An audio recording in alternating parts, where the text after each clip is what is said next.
Hello guys! Welcome to my vlog. So, eto na po yung part 1 ng story ni Miss Maria Magdalena de la Riva or mas kilalang Maggie de la Riva. Yung unang videos po na aking ginawa is yung prologue lang po niya or yung summarize lang po ng buhay ni Miss Maggie de la Riva. And summarize din po nung trahedyang nangyari po sa kanya. So, dito po sa part 1, dito po natin malalaman kung saan po nagumpisa si Miss Maggie de la Riva.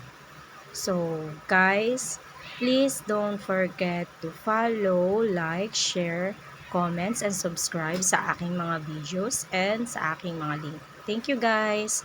So, eto na po, umpisahan na po natin yung story ni Miss Maggie de la Riva.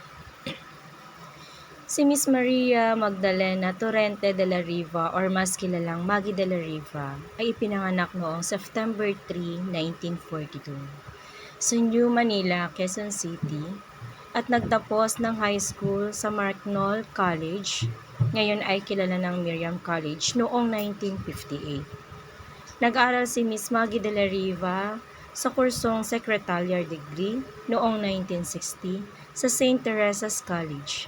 Si Miss Maggie de la Riva ay isa rin sa mga finalist sa isang beauty contest ng Kiss Caltex noong 1962. So, di ba guys, masyado ng, naging ano na rin pala si Miss Maggie de la Riva, no? Hindi pa siya nag-aartista pero meron na siyang mga sinasalihang mga beauty contest.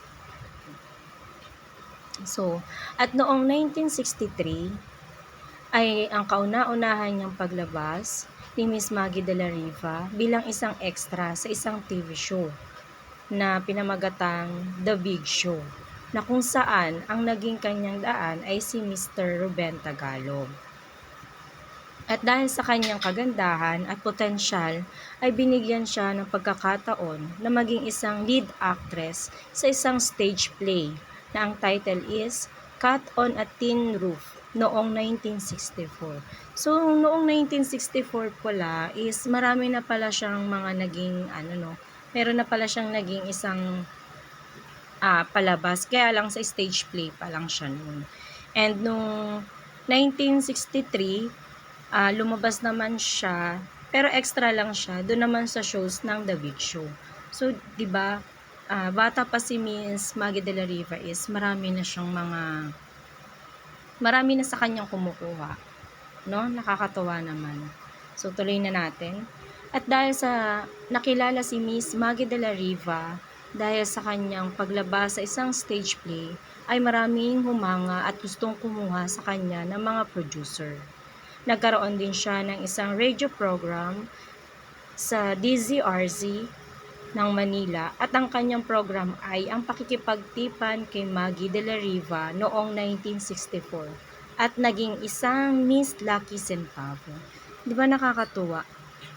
Nakakatuwa na si Miss Maggie de la Riva ay talagang nagsusumikap para magkaroon siya ng puang sa industriya ng pag-aartista, sa mga TV shows, at sa mga radio stations.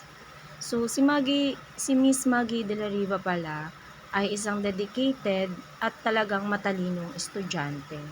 So, doon pa lang makikita na natin na kung gaano siya kapersigido sa kanyang buhay. So, for now, yun lang muna po. And sa part 2, doon natin makikita at doon natin malalaman ang iba pang istorya ng kanyang buhay. Maraming salamat po. Thank you for watching. Bye!